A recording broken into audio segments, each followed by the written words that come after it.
crafty friends, it's Anna here and welcome in my process video. Today I will show you how to make cute feminine page using brand new Mintay Papers collection called Peony Garden.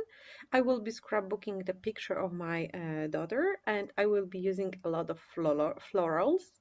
I'm starting with 12 by 12 paper from Peony collection with those cracked paints and 12 by 12 cardstock in a craft color, and I trimmed it down from each size by 1.5 centimeter, so you can basically trim it twice by 3 centimeters, and I'm gluing two pieces together and leaving this frame around the craft cardstock. Off camera, I went to my sewing machine and I sew around, I think maybe 3 times with white thread to add more texture, and I don't know, I just like sewing, and my sewing machine wasn't working for a while, and my hubby finally helped me fix it so I can enjoy stitching on my projects again. And with that background, I am ready to embellish. So I have a picture and I will add a layer of cardboard art underneath for a little bit of dimension.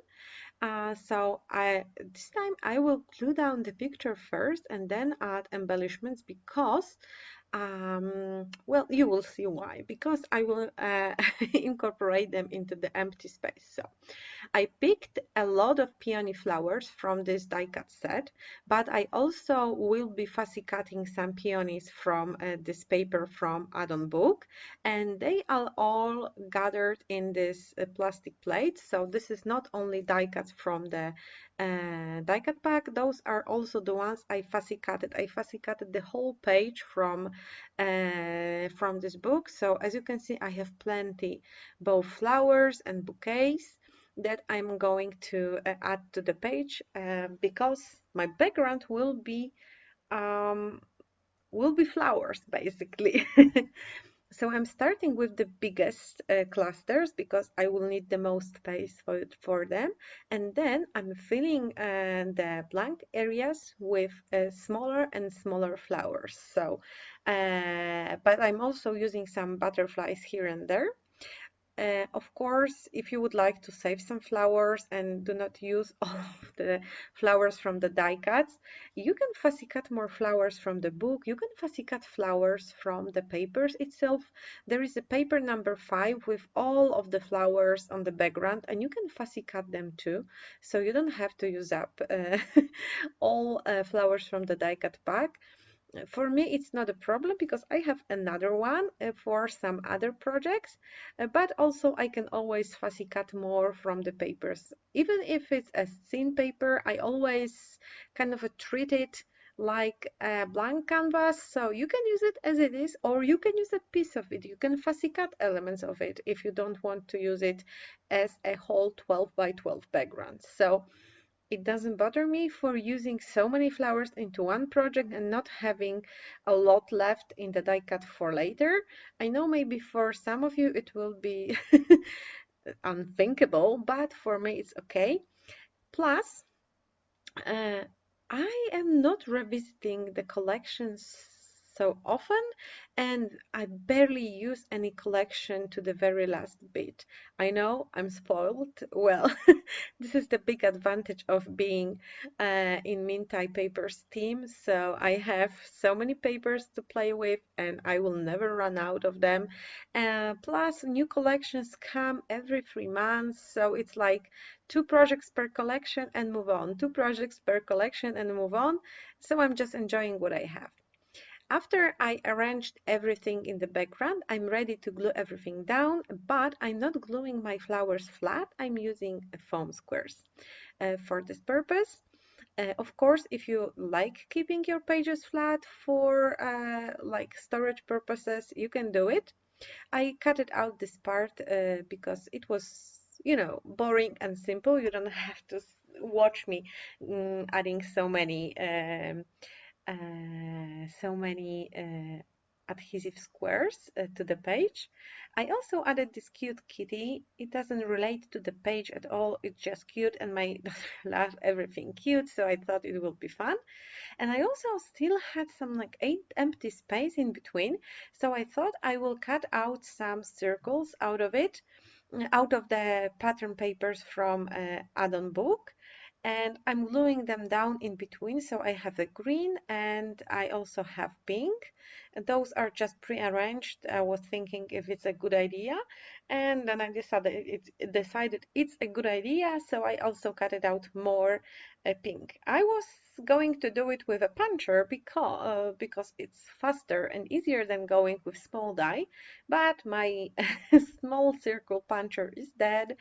I need to buy another one. So yeah, it was me working with what I have, which was tiny little circle from the die cuts.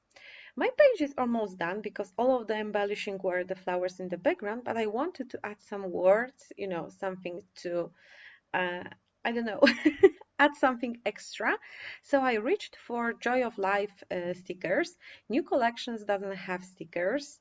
It's the retired type of product, but I have plenty of stickers from older collections that can still be used with new ones. So I'm just revisiting those, and I found this pink, beautiful. I don't remember what it says, but it matches the theme, and the white one, but I didn't like the white, so I just grabbed the brush that I use for inking. I didn't even re-ink it. I just had still some green residue, so I inked the sticker and turned it into the green one.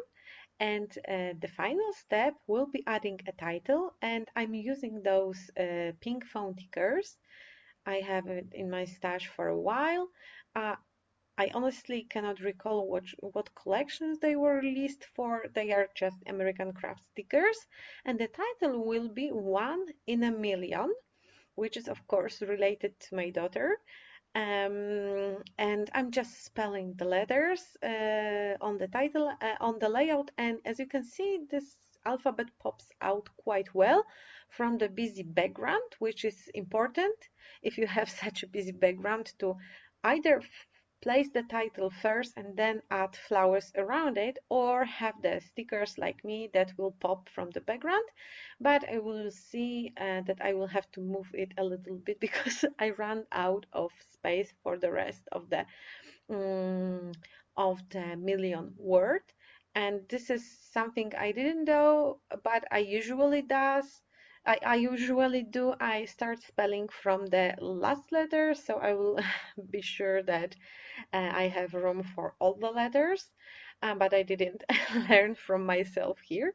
I'm covering the picture because I will be splashing my page with, this is the white mist. Well, it's not, it's a mist, but it's, I don't remember the name. I will list it in the description. Well, yeah, it's here. So it's Dina Wakely Media Gloss Spray White, and it's truly white. It stays white when it dries.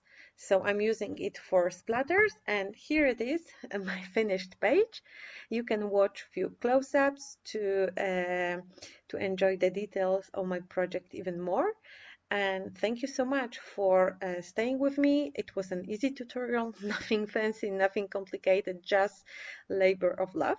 Of course, I invite you to subscribe to my channel to never miss any video. Here are also some other videos you may like. And for links of the products I use, just check the description box. Thank you so much for staying with me, and see you soon on some other video. Bye!